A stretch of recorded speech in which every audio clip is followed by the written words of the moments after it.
देख रहे हैं 4 पीएम बिहार और मैं हूं अभिषेक मिश्रा।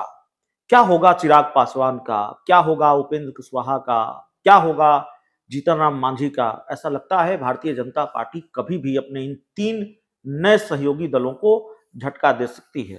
झटका पशुपति पारस को भी दे सकती है।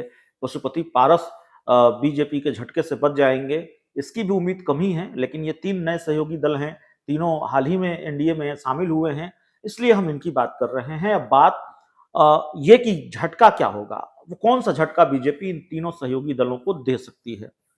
तो देखिए, लोकसभा का चुनाव है, 2024 का लोकसभा चुनाव है और चुनाव के वक्त जो सबसे बड़ा झटका होता है वो झटका वही होता है कि हिस्सेदारी क्या मिलेगी, हिस्से में क्या आएगा, दोस्ती का इनाम क्या मिलेगा, कितनी सीटें मिलेंगी, कौन सी सीटें मिलेंगी। तो भारतीय जनता पार्टी के अंदर खाने से जो खबरें आ रही हैं, जिस तरह की चर्चा चल रही है, देखिए खबरें पुष्ट होती हैं अपुष्ट होती हैं और चुनावी वक्त है तो जिस तरह की गहमा-गहमी बिहार में है, भागम-भाग बिहार में नजर आ रही है।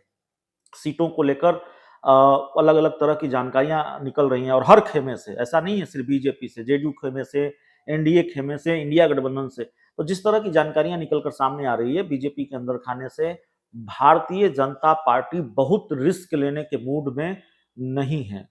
भारतीय जनता पार्टी का दूसरा प्लान यह है कि अधिकतम सीटों पर बीजेपी चुनाव लड़े। अब सवाल यह है कि अधिकतम की ये संख्या क्या है, कितने अधिकतम? बिहार में लोकसभा की 40 सीटें हैं, तो भारतीय जनता पार्टी कितनी सीटों पर चुनाव लड़ना चाहती है? जवाब यह है कि भारतीय जनता पार्टी 30 लोकसभा सीटों पर कम से कम चुनाव लड़ना चाहती है, 10 सीटों में सहयोगियों को निपटाना चाहती है। इसके पहले ये थ्योरी सामने आ रही थी, इसके पहले ये चर्चा थी कि देखिए 2019 के लोकसभा चुनाव में जेडीयू ने 17 सीटों पर चुनाव लड़ा, बीजेपी ने 17 सीटों पर चुनाव लड़ा, जेडीयू 16 सीटों पर जीती और बीजेपी 17 सीटों पर जीती। तो अब जेडीयू बीजेपी के साथ नहीं है, तो जेडीयू की जो 17 सीटें हैं जेडीयू कोटे की, उन 17 सीटों में वो अपने सहयोगियों को निपटाएगी, 17 सीटें अपने सहयोगियों के बीच बांट सकती है। लेकिन जो खबर आ रही है कि भारतीय जनता पार्टी इतना बड़ा दिल नहीं दिखाने जा रही है। भारतीय जनता पार्टी 10 सीटों में निपटाएंगे। अब झटका हम क्यों कर रहे हैं? तो जीतन राम मांझी के लिए थोड़ा कम झटका है कि उनको वैसे भी ज्यादा सीटों की उम्मीद नहीं है। उनको संतोष सुमन के लिए गया लोकसभा सीट चाहिए जो बीजेपी उनको देने जा रही है।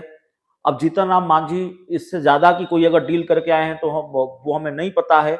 अगर उनकी ज्यादा सीटों की डिमांड है तो फिर जाहिर तौर पर उनको झटका लगेगा। लेकिन उपेंद्र कुशवाहा और चिराग पासवान की डिमांड तो ज्यादा है, उनकी महत्वाकांक्षा कुछ और है, उनकी डिमांड कुछ और है। चिराग पासवान 6 सीटें चाहते हैं और उपेंद्र कुशवाहा तो 8 सीटों पर दावा ठोक रहे हैं और कम से कम 5 सीटों पर तो दावा उनका है ही। उपेंद्र कुशवाहा सुपौल की सीट भी चाहिए उपेंद्र कुशवाहा को। उपेंद्र कुशवाहा को काराकाट की सीट चाहिए, जहानाबाद की सीट चाहिए। उपेंद्र कुशवाहा को मुंगेर की सीट चाहिए। उपेंद्र कुशवाहा को वाल्मीकि नगर की सीट चाहिए। तो अब सवाल यह है कि उपेंद्र कुशवाहा को 5 सीटें बीजेपी दे दे, अगर 8 सीट मांग रहे हैं 5 सीट बीजेपी दे दे, चिराग पासवान को 6 सीट दे दे, तो बाकी लोगों में क्या बटेगा? फिर जीतन राम मांझी को क्या मिलेगा? पशुपति पारस को क्या मिलेगा? पशुपति पारस भी कह रहे हैं जितने सांसद हैं कम से कम उतनी सीटें तो चाहिए, हमारे पास जो सीटें हैं उतनी सीटें चाहिए, सिटिंग गेटिंग होता है। तो उस हिसाब से फिर तो 15 के आसपास संख्या पहुंच जाती है, 15 सीटें बांटनी पड़ेगी। बीजेपी इतना बड़ा दिल नहीं दिखाने जा रही है। जो खबर आ रही है, उपेंद्र कुशवाहा को 1 से 2 सीटों में निपटाने की तैयारी में बीजेपी है। अब उपेंद्र कुशवाहा मानते हैं नहीं मानते हैं, अब ये डील किस तरह की होती है, उपेंद्र कुशवाहा का बार्गेनिंग फैक्टर कितना मजबूत है, लेकिन 2 से 3 सीटों से ज्यादा उपेंद्र कुशवाहा को नहीं मिलने जा रहा है। चिराग पासवान के हिस्से में 3 से 4 सीटें आ सकती हैं, ऐसी जानकारी निकलकर सामने आ रही है, ऐसी खबर निकलकर सामने आ रही है। जीतन राम मांझी 1 सीट, पशुपति पारस 3 सीट, इस तरह की जानकारी निकलकर सामने आ रही है। तो ये हो गया कि भाई सीटों का मसला क्या है। अगर चिराग पासवान और जीतन राम मांझी, उपेंद्र कुशवाहा और खासकर चिराग पासवान और उपेंद्र कुशवाहा यह उम्मीद पाले बैठे हैं कि बीजेपी के साथ कोई अच्छी डील होगी, बीजेपी के साथ कोई बड़ी डील होगी, तो इस मामले में उनको निराशा हाथ लग सकती है, क्योंकि भारतीय जनता पार्टी 10 सीट से ज्यादा अपने सहयोगियों को नहीं देने जा रही है। ये जानकारी भी निकल कर सामने आ रही है। वैसे अगर झटके की बात हमने की है तो एक दूसरे झटके की हम बात कर ही लेते हैं। ये तो सीटों को लेकर झटके की बात हम कर रहे हैं, लेकिन अब इसको लेकर तो तस्वीर जब साफ होगी, जब सीट बंटवारा हो जाएगा, किसको कितनी सीटें मिलती है, झटका लगता है तो कितना बड़ा झटका लगता है, बीजेपी 10 पर अड़ी रहती है या थोड़ा बड़ा दिल दिखाती है, ये देखना होगा। लेकिन एनडीए में किसी एक को तो झटका लगने वाला है। एक को झटका लगना तो तय है, चाहे वो चिराग पासवान को झटका लग जाए, चाहे वो पशुपति पारस को झटका लग जाए। आप समझ गए होंगे हम हाजीपुर लोकसभा सीट की बात कर रहे हैं। या तो देखिए, हाजीपुर लोकसभा सीट तो एक ही सीट है, उसको तो 2 सीट बनाया नहीं जा सकता है। अब एक सीट है हाजीपुर लोकसभा सीट, वहां से पशुपति कुमार पारस सांसद है, वो एनडीए के सहयोगी हैं पहले से।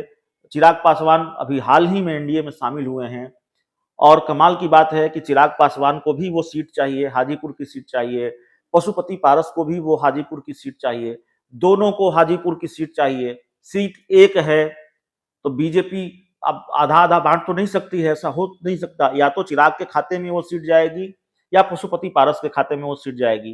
भारतीय जनता पार्टी की मुश्किल क्या है? भारतीय जनता पार्टी की मुश्किल ये है कि चिराग पासवान भी हर हाल में वो सीट लेने पर आमादा हैं, और एक तरह से इस तरह के संकेत उन्होंने दिए हैं कि भाई किसी भी हद तक वो जा सकते हैं इस सीट के लिए, दोस्ती भी टूट सकती है, ऐसी चर्चा भी रही है कि अगर चिराग के खाते में वो नहीं सीट नहीं आई तो चिराग पासवान दोस्ती तोड़ने पर भी आमादा है। दूसरी तरफ पशुपति पारस, उन्होंने भी मूंछ की लड़ाई बना लिया है इस सीट को। वो कह रहे हैं दुनिया की कोई ताकत मुझे हाजीपुर सीट लड़ने से नहीं रोक सकती। और इस सीट को लेकर भाजपा के 2 सहयोगी दल, चिराग पासवान और पशुपति पारस, दोनों आपस में ही लड़ भिड़ रहे हैं। दोनों इस सीट पर अपना दावेदारी दिखा रहे हैं।